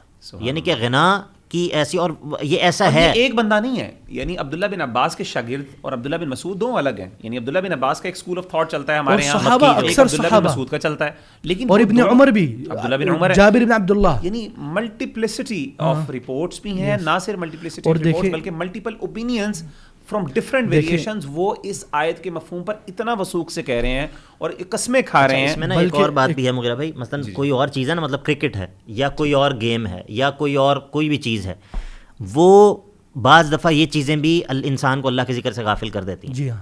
لیکن جو میوزک اور غنا ہے نا اس کی ایک الگ بات ہے, اور یہ یعنی کہ یہ بالکل ایک اعتبار سے قرآن کے مقابل میں, اسی لیے علماء کہتے ہیں کہ یہ سماع الرحمن اور سماع الشیطان, یعنی کہ یہ جو جیسے ایک دلیل یہ دی جاتی ہے نا کہ جیسے میں نے آپ کو بتایا, جیسے آپ نے بات کی, بڑی اہم بات ہے, میں چاہتا ہوں اس پہ آپ کمنٹ کریں اس پوائنٹ کے حوالے سے. ایک اعتراض یہ بھی کیا جاتا ہے کہ دیکھیں لہو جو ہے, جیسے آپ سورۃ الجمعہ کو دیکھ لیں کہ وہاں پہ اللہ تعالیٰ نے باقاعدہ لہو کا لفظ استعمال کیا, اور وہاں پہ حالانکہ تجارت تھی, تجارت تو ایک بڑی اچھا اس کے تو فضائل بھی ہیں, اس کے فضائل بھی ہیں, لیکن وہ چونکہ شریعت کے مخالف تھا, یعنی وہ فترکوا کا قائمہ, وہاں پہ یہ غلطی تھی, اس وجہ سے اس کو برا کہا گیا. لیکن حقیقت میں یہ نہیں ہے. تو وہی کہتے ہیں کہ میوزک اٹ سیلف بذات خود وہ ایسا ہی ہے جیسے بائی ڈیفالٹ وہ فنون لطیفہ میں آتا ہے اور وہ حلال ہے. لیکن اگر وہ گناہ کے کام میں شامل, یعنی گناہ کے مخالف, یعنی گناہ کی طرف لے کے جا رہا ہو, یا پھر اللہ تعالیٰ کی نافرمانی کی طرف لے کے جا رہا ہو, پھر وہ چاہے میوزک ہو, چاہے وہ کرکٹ ہو, چاہے وہ گیم ہو, چاہے وہ ایون آپس میں بھائیوں کی گپ شپ ہو, بھائی چارہ, وہ بھی حرام ہو جاتا ہے. لیکن آپ نے کہا کہ نہیں, میوزک یہاں پہ الگ ہے, اس کی الگ حیثیت ہے. وہ کیوں کہا آپ نے؟ جی وہ اسی لیے کہا کہ یہ بالکل قرآن کے مقابلے میں ہے, قرآن کے مقابلے میں ہے, اور یہ انسان کے دل کو قرآن سے غافل کر دیتا ہے. یعنی ہر حالت میں, یہ ہر حالت میں اس کو یعنی اس کی کچھ حالتیں اچھی نہیں ہیں. نہیں ایسا نہیں ہے. تو تب ہے نا کہ جب کچھ حالتیں اچھی دل دیکھے نا اس کا مشغول ہو جائے گا. میوزک کی جو فریکوینسی ہے نا وہ قرآن سے نہیں جم سکتی, ٹکراتی ہے. اور یہ علماء کی رائے ہے, علماء کی رائے. آپ تجربہ بھی اس کا, یعنی کہ یہ کوئی ایسی چیز نہیں ہے. میں دیکھیں میں ایک نا یعنی کہ یہ ایک تجربہ ہے, اور یہ میں چاہتا ہوں کہ جو بندہ یہ کہتا ہے کہ نہیں بھائی اس کا قرآن کے ساتھ اس کی منافات نہیں ہے, وہ اس کا تجربہ کر کے دیکھیں.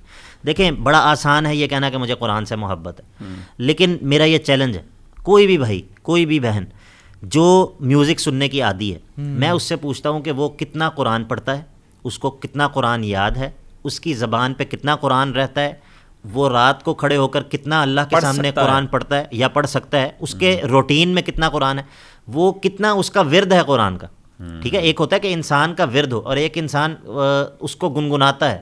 ٹھیک ہے, یہ ان سب سوالات کو انسان اپنے سامنے رکھے اور دیکھے کہ میرا قرآن کے ساتھ کیا تعلق ہے.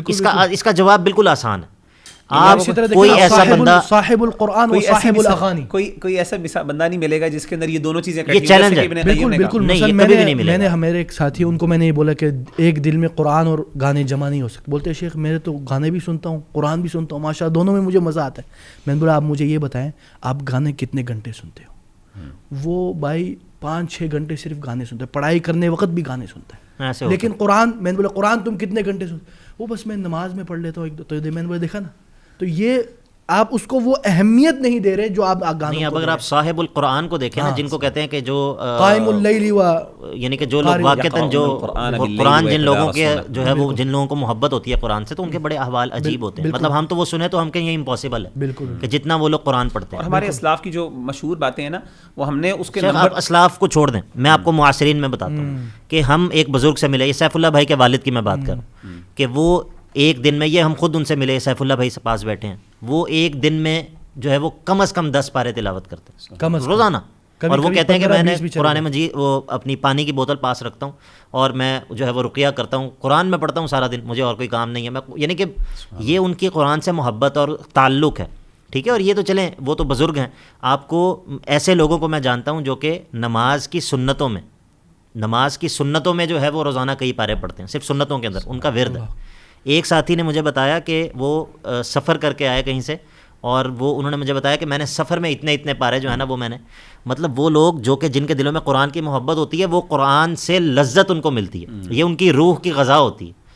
تو اس کے مقابلے میں یعنی کہ اس کے بالکل الٹ جو اثر ہے نا وہ میوزک کا ہے. وہ میوزیشینز بھی دیکھیں ایسے کہ جو 6-8 گھنٹے, ہاں بالکل literally they can spend Times 8 گھنٹے. اور ہمیں نا بعض اوقات لگتا تھا کہ یہ کیسے ہو سکتا ہے, اور ریالٹی میں ہم نے دیکھا ایسے لڑکے ہیں, ایسے لوگ ہیں جو میوزک, ایون ہمارے یوتھ کلب کے اسپیکرز میں بھی ایک بھائی ہیں, میں نام نہیں لینا چاہتا کیونکہ ظاہر ہے چھپانے والی چیزیں ہیں, تو انہوں نے مجھے کہا تھا, اور ان کا یہ واقعہ بڑا مشہور ہے. وہ مجھے کہتے تھے کہ میری زندگی کے اندر 2 چیزیں ہوتی تھیں, ایک سگریٹ ہوتا تھا اور ایک گٹار ہوتا تھا. اور کہتے ہیں کہ جب میں نے آج بھی, کہتے ہیں میرے اوپر اتنا اثر ہوتا تھا کہ آج بھی میرے اوپر نا اگر کبھی کوئی بندہ گنگنانا شروع کر دے اور کوئی اس طرح کی آواز آ جائے نا, تو مجھے نا ٹینشن شروع ہو جاتی ہے. تو میں نے اسے کہا جب آپ انڈیوڈ یعنی اتنے زیادہ اس میں انڈلج تھے, تو how did you actually come out of it. بالکل, کیونکہ یہ تو ایک تو obsession ہے. کہتے ہیں مغیرہ بھائی literally the only thing that I had to do was find an alternative. بالکل, مجھے ایک الٹرنیٹیو جیتنا پڑا اور مجھے صرف ایک چیز سے نکالا, وہ قرآن تھا. کہتا ہے میرے ذہن, اور اس کی مجھے یاد ہے جب وہ آیا تھا نا, کہتا ہے میں 24 گھنٹے قرآن اپنی جیب میں رکھتا تھا. جیسے ہی میرے اوپر یہ ہوتی میں قرآن پڑھنا شروع کر دیتا, تلاوت لگا لیتا. تو میں نے اپنے آپ کو اتنا زیادہ اسے کیا کہ the only thing جو مجھے نکال سکا وہ قرآن تھا. تو آج میرے نزدیک یہ جو ایون نشیدز ہیں, یہ جو ہماری ہیں, دیکھیں ٹھیک ہے ہم اس کے اوپر کوئی فتویٰ نہیں دیتے حرمت کا کہ یہ حرام ہے, لیکن دیکھیں اصل مقصد قرآن ہے. یعنی میں نے دیکھا کہ ایون نا آج کل دیکھیں اٹیمپٹس کیا ہو رہی ہیں, اٹیمپٹس ہی ہو رہی ہیں, اللہ معاف کرے, کہ وہ کہتے ہیں جی آپ ایسا کریں, آپ حرمت سے نکلنا چاہتے ہیں نا, آپ میوزک کو چھوڑنا چاہتے ہیں, آپ ایسا کریں آپ پہلے نشیدز پر آئیں, اور ایسی نشیدوں پہ جو کہ گانوں کی ٹون پہ, اللہ معاف کرے, کچھ ایسے ہمارے بھائی ہیں, میں کہوں گا اللہ تعالیٰ ان کو ہدایت دے, لٹرلی وہ گانے کی ہی ٹون اس کو 10 دفعہ سن کے اسی کے سر ایوری پتہ چل رہا تھا, اچھا یہ گانا فلاں مشہور ہے, اور اس گانے سے لیا گیا, ورڈز بھی وہی, لیرکس بھی وہی, صرف اس کے اندر 1-2 ورڈ چینج کر کے اس کو ہیلے. اور دیکھیں اور وہ کہتے ہیں جی اس میں میوزک نہیں ہے, دس از اے گڈ تھنگ. تو اور باقاعدہ یعنی یہ قسم کی تھراپی یعنی یہ کاؤنسلنگ کی جاتی ہے کہ اگر آپ نہیں چھوڑ سکتے تو پہلے اس پہ شفٹ ہو. لیکن پریکٹیکلی میں نے دیکھا کہ یہ doesn't work. Quran any thing جسے کہا نا جو قرآن کو روکتی ہے, جو قرآن سے آپ کو دور کرتی ہے نا, وہ چاہے نشید ہو چاہے کچھ ہو, سب کچھ وہ آپ کے لیے اللہ معاف کرے وہ شیطان کی طرف سے. ہو سکتا ہے شیطان آپ سے میوزک نہ سنوا سکے, لیکن شیطان کو پتا ہے کہ اس سے میں نے قرآن چھڑوانا, تو چلے میں ایسا کرتا ہوں اس کو میں اناشید پہ لگا دیتا ہوں. Again only when they are against, میں کوئی حرمت کا فتویٰ نہیں لگا رہا, جب یہ قرآن کے مخالف ہو جائے اور اتنا بندہ obsessed ہو جائے اناشید سے کہ وہ اور میں نے جیسے بتایا کہ آج کل اللہ معاف کرے یہ چیزیں. اور میوزک میں جیسے اخوان آپ نے بتایا نا, آج کل کا میوزک, ہم نے پہلے بھی پچھلے بھی ایپیسوڈ میں بات کی تھی, آج کل کے میوزک کے بارے میں یہ ڈسکشن ہی نہیں. میوزک آج کل کا تو اللہ معاف کرے سیٹنک میوزک ہے. بالکل, یعنی بلکہ دیکھیں جو آج کل بھی اختلاف کا مظاہرہ کرتے نا, ان کے نزدیک بھی انہوں نے اس چیز کا اظہار کیا, لیکن وہ چھپا کے اظہار کرتے ہیں. یہ اللہ معاف کرے راک میوزک اور یہ پاپ, یہ جو آپ کا سارے میوزکس ہیں مختلف ٹائپ میں, ہیوی میٹل, میوزک نہیں بلکہ ویڈیو کلپس دیکھیں, نعوذ باللہ, آدھے یعنی میں کہتا ہوں, میں چیلنج کرتا ہوں کوئی بھائی کو, چاہے وہ عالم, چلیں یہ تو اسکالرس کی بات ہے, میں کہتا ہوں ایک عام بندے کو کہ میں ایک گانا ان کے سامنے رکھوں گا اور ان سے کہوں گا یہ چلائیں اور اس کو ڈیفینڈ کر کے بتائیں. آپ نہیں کہیں کہ جی یہ اجازت دے سکتی ہے. اور یہ جو ہے نا, یہ تو ایک دین کی حیثیت اختیار. میں آپ کو سچی بات بتاؤں, بعض ایسے بینڈز ہیں جس طرح یہ کورین بینڈز ہیں, کے پاپ وغیرہ, یہ واللہ العظیم میں یہ قسم کھا کے یہ بات کہتا ہوں کہ لوگوں کے نزدیک یہ انبیاء ہیں. میں یہ بات بغیر کسی مبالغے کہہ رہا ہوں, یعنی کہ جس طرح جو محبت ایک نبی سے ہونی چاہیے, جس طرح ان کی فالوئنگ ہونی چاہیے, جس طرح ہاں وہ اس طرح کی محبت. آپ کو یقین ہے کہ میں نے خود دیکھا 8 گھنٹے بندے انتظار کر رہے ہیں وہ کورین سنگر نے آنا ہے. اچھا دیکھیں, اس سے بڑی بات یہ ہے سیف اللہ بھائی کہ جس طرح ہے نا حدیث کے اندر بھی آتا ہے, جب انسان کسی سے محبت کرتا ہے تو اس کی اتباع کرتا ہے. لوگ اپنا حلیہ اس طرح کا بناتے ہیں جو کورین سنگرز سرجریز کرواتے ہیں, سرجری کروا لی کورین, یعنی کہ اپنا گیٹ اپ پورا ان کی طرح اپنا آرمی بنایا ہوا ہے. ابھی وہ جس کوئی بھی بندہ ان کے خلاف بات کرتا ہے, ان کے پیچھے بھی کمپین چلتی ہے. یعنی ابھی ہمارے پیچھے کمپین چلے گی. مطلب اب یہ دیکھیں کہ یہ جو اس کا مطلب یہ ہے کہ یہ صرف ایسا نہیں ہے کہ صرف ایک حرام چیز ہے اینڈ دیٹس اٹ. اس کے مفاسد, اور یہ بعض علماء نے جنہوں نے اس کی حرمت کی بات کی ہے نا, وہ ان چیزوں کو بھی سامنے لے کر آتے ہیں, مقاصد شریعت کو لے کر آتے ہیں کہ مقاصد شریعت اس کے کتنے بڑے بڑے نقصانات ہیں, اور جو سد و ذرائع کا قاعدہ ہے کہ یہ کس جگہ پر انسان کو جو ہے نا یہ چیز لے جاتی ہے. یعنی کہ اس شخص, میں یہ سمجھتا ہوں کہ اگر ایک بندہ, اس کے دل میں اللہ کے نبی علیہ الصلوۃ والسلام کے لیے وہ جذبات نہیں ہیں, وہ غیرت نہیں ہے, اگر کوئی اللہ کے نبی کے اوپر تنقید کرے تو اس کو وہ جذبہ نہیں ہے, لیکن ایک بینڈ کے لیے اور ایک سنگرز کے لیے اور ایک غیر مسلم, اور وہ بھی یعنی کہ حتیٰ کہ یہ جن کا میں نے نام لیا, یہ تو اللہ تعالیٰ کی توہین بھی کی ہے انہوں نے, یہ جو کورین جو بینڈ ہے, ان کے لیے ان کے دل میں ایک ایسا جذبہ ہوتا ہے, ایک ایسی وہ ہوتی ہے کہ یہ ان کا دفاع کرنے کے لیے, اور وہ جو ہے تو یہ تو ہمارے پاس آتے ہیں بچے. اور میں چاہتا ہوں کہ ہم اس پہ نا زیادہ ڈیٹیل پہ بات نہ کریں, کیونکہ اس پہ الحمدللہ ہمارا ایک نا الگ پوڈ کاسٹ ہو چکا ہے, جس میں محمد علی بھائی نے اور احمد حماس بھائی نے اور میرے خیال اور بھی بھائی ہیں کچھ, انہوں نے مل کے اس پہ بڑی اچھی ڈسکشن کی ہے کہ اس کے نقصانات کیا ہیں. میں چاہوں گا بھائیوں کو ریکمینڈ کروں گا کہ وہ ضرور پوڈ کاسٹ دیکھیں, اس کی وہ والی سائڈ کے سائیکولوجیکل سائیڈ. اور میں ایک آخری چیز جو اخوان اس پہ جو خاص طور پہ کرنا چاہتا ہوں, اور انشاءاللہ اس کے بعد ہم اس کو ریپ اپ کرتے ہیں, وہ بات یہ ہے کہ جیسے کہا جاتا ہے کہ یعنی ہم نے یہ واضح کر دیا کہ لہو جو ہے, لغو, جس میوزک کی ہم بات کر رہے ہیں شریعت میں حرمت کی, اس کے بارے میں آلموسٹ اجماع موجود ہے. اور ہاں, اس کا مطلب یہ قطعاً نہیں ہے کہ جہاں پہ غنا کی اجازت ہے, جن چیزوں کی اجازت ہے, ہم ان کو حرام کر رہے ہیں. نہیں. تو ہم نے اس کی تقسیم بیان کر دی ہے کہ ہمارے نزدیک اگر کوئی ہم سے یہ پوچھتا کہ غنا, اگر کوئی بندہ معازف کے بارے میں پوچھے گا, انسٹرومنٹ, ہم کہیں گے حرام ہے اجماعاً, کہ جی میوزیکل انسٹرومنٹس ہم کہیں گے حرام ہے. اور اس کے بارے میں جیسے بتایا کہ علماء کی بھی رائے یہی ہے بنیادی. دوسری بات ہم نے بات کی کہ ہاں اگر کوئی غنا کے بارے میں پوچھے گا تو ہم پوچھیں گے اچھا غنا سے مراد کیا ہے. اگر وہ کہتا ہے جی یہ نظم ہے, جیسے ہم اشعار اچھے اشعار پڑھ لیے, یا گانا گھر میں اپنی فیملی میں بیٹھ کے کر لیے, یا کوئی اچھے موقع پہ شادی کے موقع میں پڑھ لیے, ہم کہیں گے کوئی بات نہیں, ایز لانگ ایز اس کے اندر کوئی یعنی وہ گندی باتیں نہ ہوں یا کسی کی شریعت جس کو شریعت نے جو ہے نا منع کیا ہے اس کے حوالے سے نہ ہو.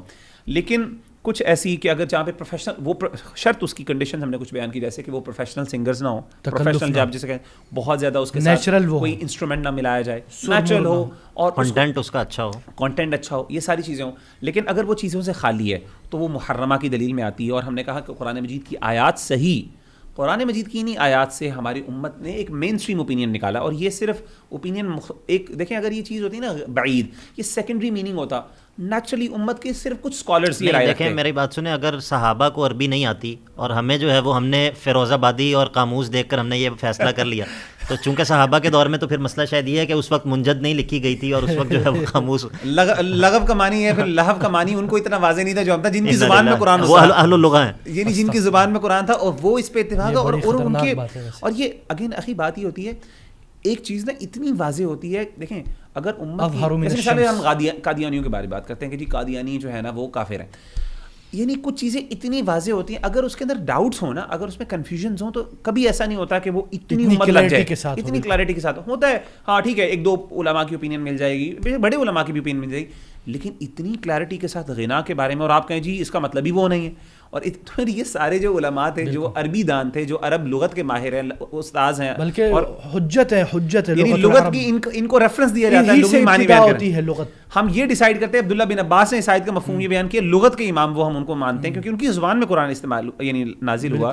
تو ایسے لوگوں کے بارے میں جب ہم اس طرح کی جسارت کریں اور کہیں جی کوئی واضح دلیل نہیں ہے, مطلب یہ آرگومنٹ ہے کہ ایکسپلیسٹ ایویڈنس نہیں ہے. سبحان اللہ. یعنی اگر اس سے پہلے اب آپ چاہ رہے ہیں کہ اللہ آسمان سے آپ کے لیے ایک پرچی لکھ کے بھیجیں کہ جی کہ یہ جی, اس میں بھی آپ اعتراض کریں گے, آپ اسے کہ نہیں اصل میں لغت میں پہلے دیکھتے ہیں کہ اس کا مطلب کیا, یعنی لغت ڈیفائن کرے گی کہ اس کا مطلب. یا پھر ماڈرن انسٹرومنٹس اس میں شامل ہیں. ایک اور بات ہے, دیکھیں کچھ لوگ سمجھیں گے کہ یار یہ صحابہ نے اپنی طرف سے بات کی, انہوں نے اپنی طرف سے بات نہیں کی.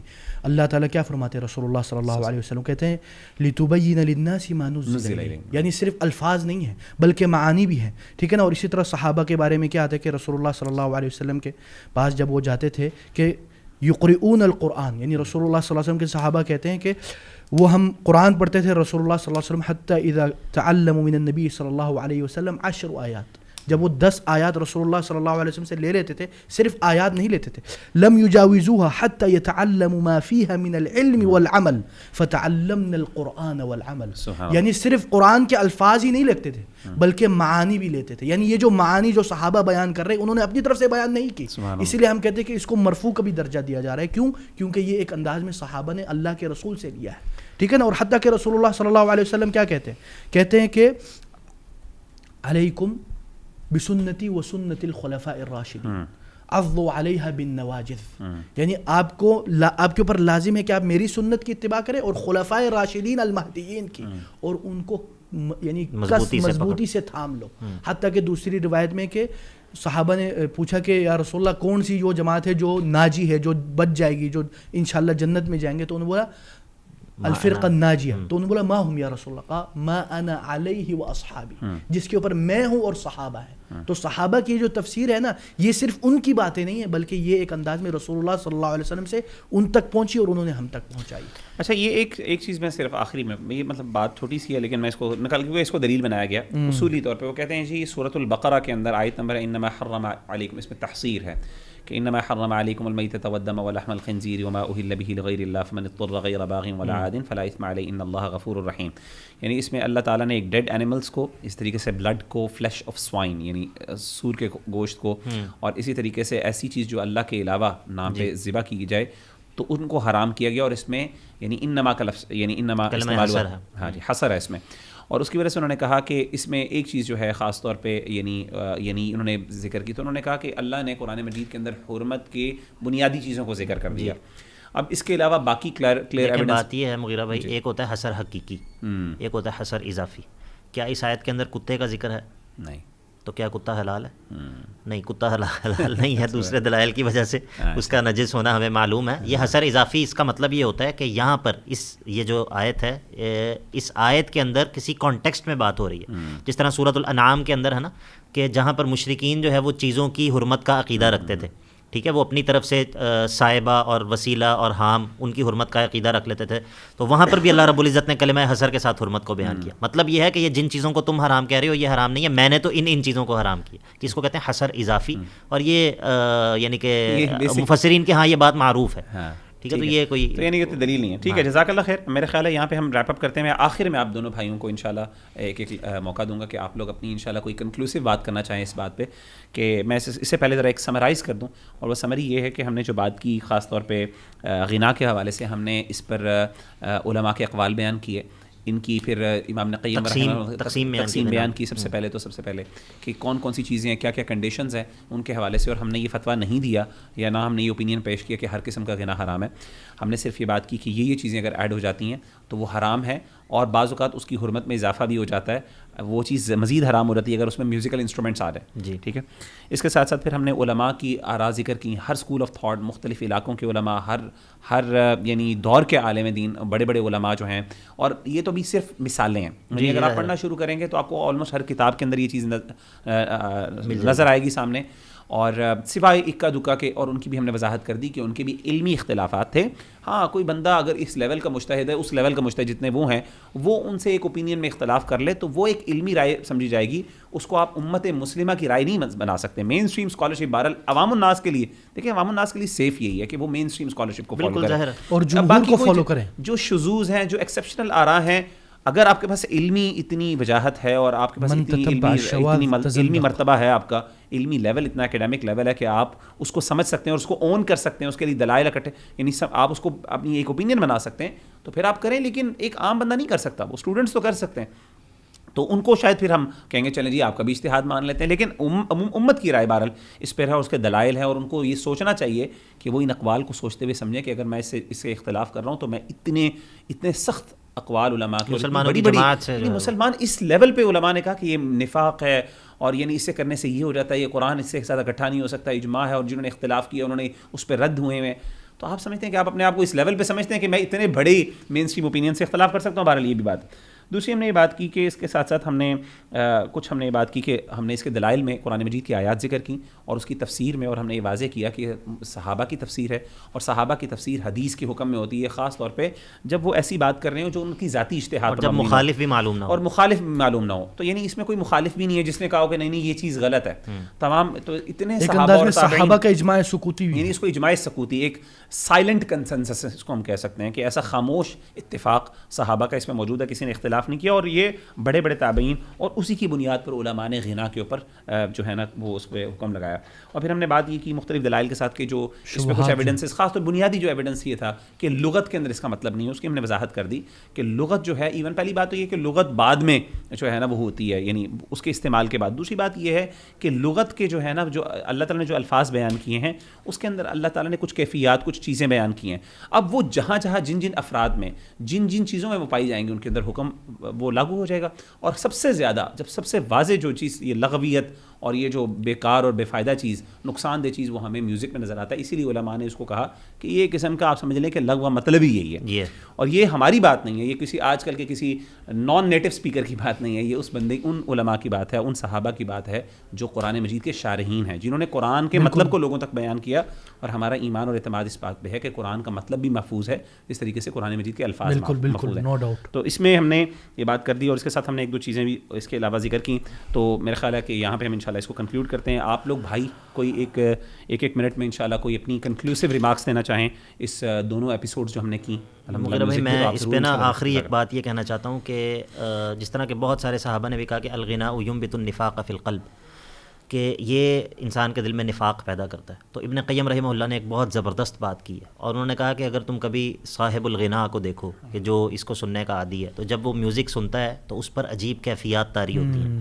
کبھی اس کا دل جو ہے وہ انسانی کیفیات، ہاں مطلب وہ یعنی کہ اس کے اوپر مختلف کیفیات طاری ہوتی ہیں. اس کو کبھی رونا آئے گا, کبھی وہ تنہا ہوتا ہے, اداس ہوتا ہے تو میوزک سنتا ہے, اور اس کے دل پر اس کا ایک اثر ہوتا ہے. اس کے مقابلے میں اگر اس کے سامنے سورہ یاسین پڑھی جائے, سورۃ البقرہ پڑھی جائے, اس کے سامنے قرآن کا کوئی حصہ تلاوت کیا جائے تو وہ اس کو لمبا سمجھے گا, وہ کہے گا کہ یار بس کرو. اگر کوئی نماز میں بھی کوئی زیادہ قرات کر دے تو وہ اس کو طویل جانے گا. تو امام ابن قیم رحمہ اللہ کہتے ہیں اگر یہ نفاق نہیں تو نفاق کیا ہے؟ تو ایک مسلمان کو جو ہے وہ اس بات کو سوچنا چاہیے کہ اگر میرے اوپر قرآن اثر نہیں کر رہا اور میری وہ کیفیت نہیں ہو رہی جو اللہ تعالیٰ نے اپنے بندوں کی ذکر کی ہے کہ وَإِذَا تُلِيَتْ عَلَيْهِمْ آيَاتُهُ زَادَتْهُمْ ایمانا اور وَخَرُّوا سُجَّدًا, اور وہ لوگ جو کہ جب اللہ کی آیات سنتے ہیں تو ان کی آنکھوں سے جو ہے جب وہ جس طرح اللہ رب العزت نے فرمایا 7ویں پارے کے شروع میں کہ جب آپ دیکھیں گے کہ جب اللہ کی آیات تلاوت کی جا رہی ہے ان کی آنکھوں سے آنسو بہتے ہیں. اگر ایک مسلمان یہ دیکھے کہ میری یہ کیفیت قرآن سنتے ہوئے کیوں نہیں ہوتی, اور کیا موسیقی سنتے ہوئے, گانے سنتے ہوئے میری یہ کیفیت کیوں ہوتی ہے, تو میرا خیال ہے کوئی بہت مشکل نہیں ہے اس کے لیے اس نتیجے پر پہنچنا کہ میرے لیے نجات کا راستہ کیا ہے. سبحان اللہ. جی سیف اللہ بارک اللہ فیک. دیکھیں عقل مند کے لیے یہ سارے دلائل کافی ہیں, عقل مند کے لیے. اور آپ ذرا سوچیے, اگر آپ اختلاف سب کا ذکر کریں, آپ ذرا سوچیے ایک سائڈ پہ رسول اللہ صلی اللہ علیہ وسلم, ابو بکر, عمر, عثمان, علی, ہاں, ابن عباس, ابن مسعود, ابن عمر, جابر بن عبداللہ, اور تمام ائمہ اسلام, امام ابو حنیفہ, امام مالک, امام شافعی, امام احمد بن حنبل, ابن تیمیہ, ابن رجب الحنبلی, ابن رجب الہیثمی, نام لیتے جائیں لسٹ ختم نہیں ہوتی.